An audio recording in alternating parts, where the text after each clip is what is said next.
goosebumps every time. I need the Heimlich, throw that to the side. I get those goosebumps every time. Good afternoon and welcome to today's video.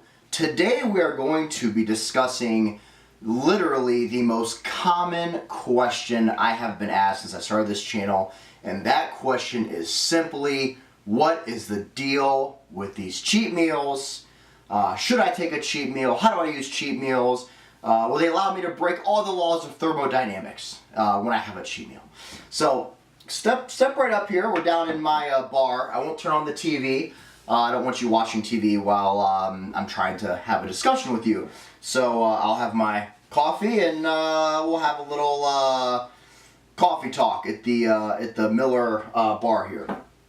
All right, so let's just take a step back for a minute, and I'm going to do this in the most elementary way. So look, I'm not going to get into the science of this here real quick. If you want to read deep in the cheat meals, I love Lyle McDonald, has all kinds of stuff on cheat meals and is really up on the research. So let me give you the Cliff's Notes.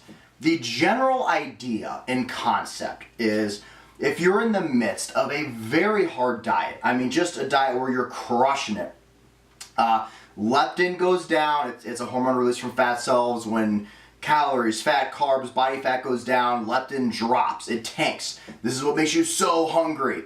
And it makes sort of your metabolic processes start to slow down. The idea is you're in the midst of this hard diet. Leptin crashes, you run down, and you get this glorious cheat meal that just blasts leptin through the roof. You're not hungry anymore. You feel great. Your metabolism is through the roof. You're like a new person. Everything is whole again, and your body's this revved up machine like it's never been dieting. So that idea is rooted in some animal research, but here's the thing. All those physiological responses I just talked about, they are true, but they're true during the cheat meal. So in other words, when you look at the physiological effects of the cheat meal and the effects it has on the body, eating 4,000 calories in an hour, 2 hours, 3 hours, smashing food in that short time period, it does increase leptin in a very short time period. It does increase metabolism. You feel yourself sweating, your metabolism's burning. It's over once you stop eating. You go to bed at night, you're on your low carb diet or your low calorie diet, leptin's gonna shoot right down again. So some of the thing, and Lyle has a lot of podcasts and things that he's on, he's talked about how initially he thought you would need at least a 5-hour overfeeding window, primarily of carbohydrates, to have a more lasting effect. But now it looks like even a full day isn't gonna give you that lasting effect, and it's almost more like a 2 or 3 day spurt of an overfeeding is needing to have these really core physiological benefits that people talk about when they talk about the benefits of a cheat meal. And then, of course, the next question is, well, if I'm overfeeding for 1, 2, or 3 days of the week, am I really going to be burning fat anymore and on a diet losing fat? The answer is probably no. So that leaves us in a bind. So here's the next thing that comes up. Okay, that's fine. All that stuff physiologically, we're not going to get a long-term effect. We can deal with that. But what about the mental effect? Because this is probably, maybe more so than the physiological part, the big reason why people do cheat days. For me, it was the case too.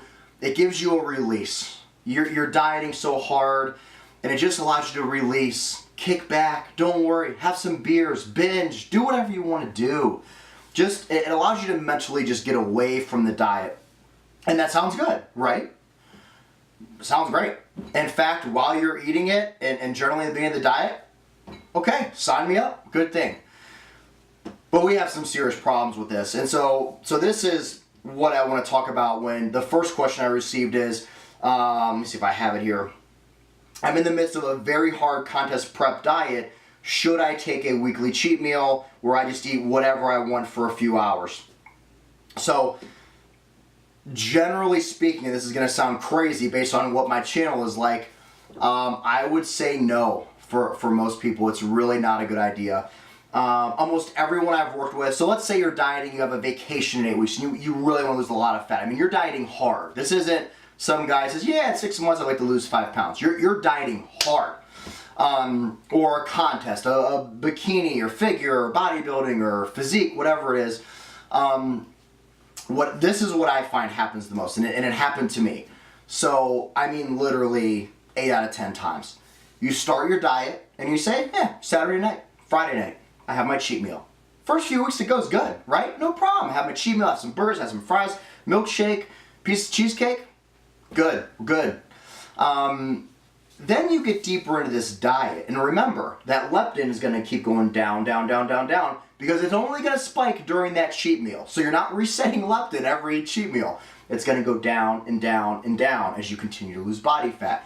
So what happens around week 4 or so is it comes to be Monday or Tuesday. So you just had your cheat meal on Friday or Saturday. A few days later, you're thinking about that meal. And I don't mean thinking about it. You're almost fantasizing about it. To the point where by the time you get to Wednesday, it's an obsession. You're miserable all week. Your mood's poor. You really don't care about anything.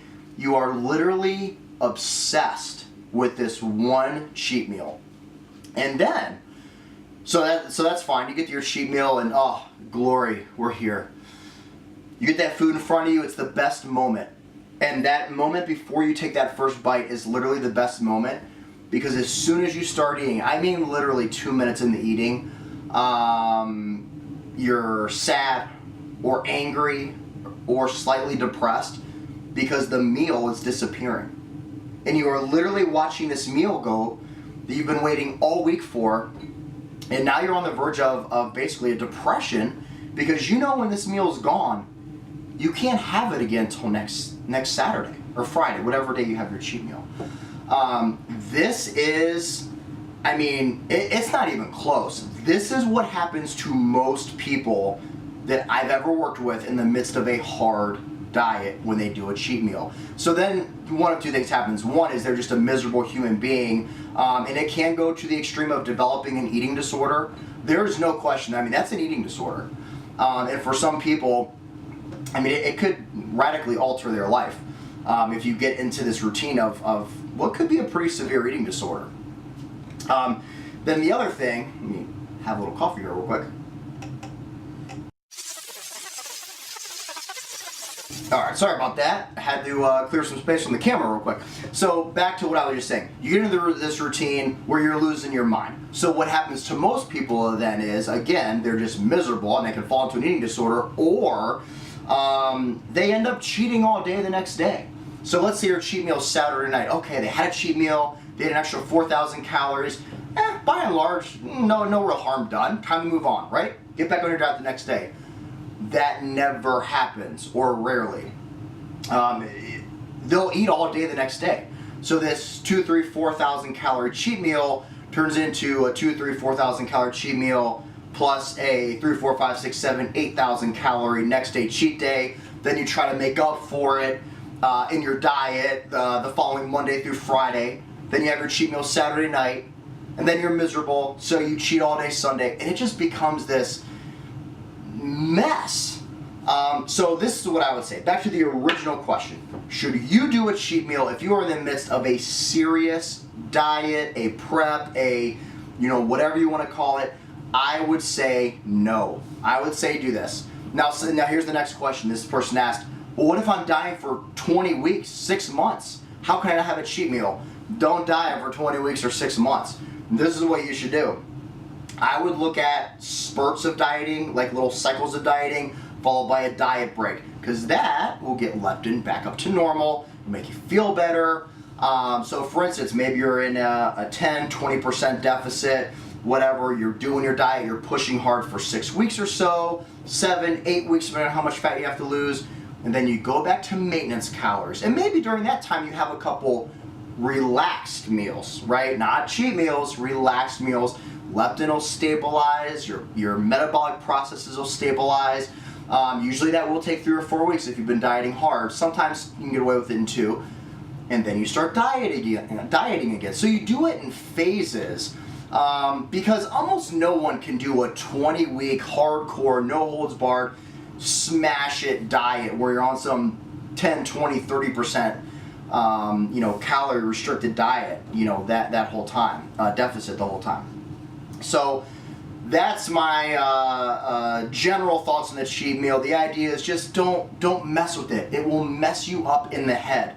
And it'll screw your prep up. I've screwed my own prep up. Cheat meals have literally caused me to abandon a contest prep. So I would highly advise against it for most people. Second question. What about cheat meals for someone, let me get this right, I'm 180 pounds, fairly blah, blah, blah, fairly happy with my physique overall. Would you recommend I have a cheat day, not really eating a calorie surplus or deficit, sort of in maintenance? Okay, so here's the other question. You have people who aren't in a hardcore diet, right? They're just, overall, they're pretty happy with how they look. They want to make small improvements. Let's take this example. 175, 180 pound male, fairly lean. He's around 12% body fat, likely looks pretty good. He's strong. Wants to just gain a few pounds a year and keep kind of slowly progressing.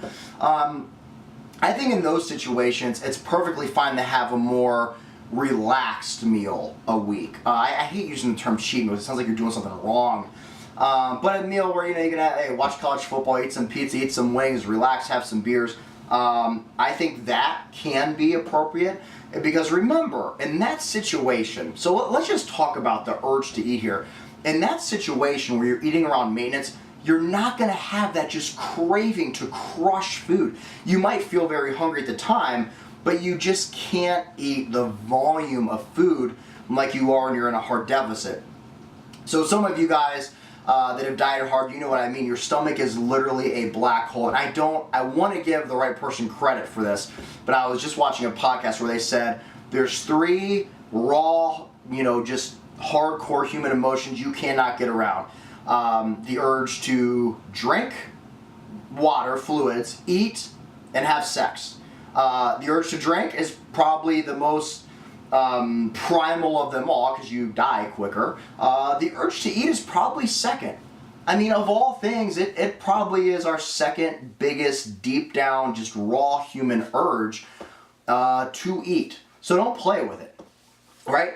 But when you're in the a maintenance phase where you're relatively heavy, maybe you're even in a slight surplus, you just want to slowly gain muscle, you are not going to hurt yourself at all. And you're not even going to have the hunger ability to go out. If let's say this gentleman here's 180 pounds. Let's say it sounds like he's very active. He's eating 3,000 calories a day. He's about at maintenance, right?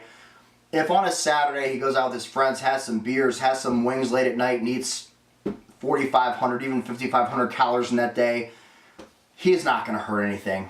He's just not. It's not going to make a difference overall in his physique and his performance. It's really not. So that, I think, in a maintenance phase, having sort of a relaxed meal is better. I think like I said, in a hardcore diet, for most people, you are better off not having a cheat day. So I know some of you are going to disagree. I know some of you are going to say, BS, look at how you eat every week. That's ridiculous. So let me just say one thing to that. A lot of the eating I do is for the YouTube channel.